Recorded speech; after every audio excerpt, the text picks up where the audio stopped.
18 పడిమెట్ల పైకెక్కి గుడికేగు భక్తులకు ఎదురొచ్చే బంగారు స్వామి ఇరుముడులు స్పృశించి శుభమనుచు దీవించి జన బృందముల చేరే జగమేలు స్వామి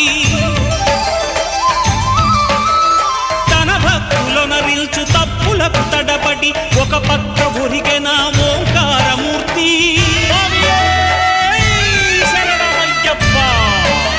స్వాములందరూ తనకు సాయము కాగా ధీమంతుడై లేచే ఆ కన్య స్వామి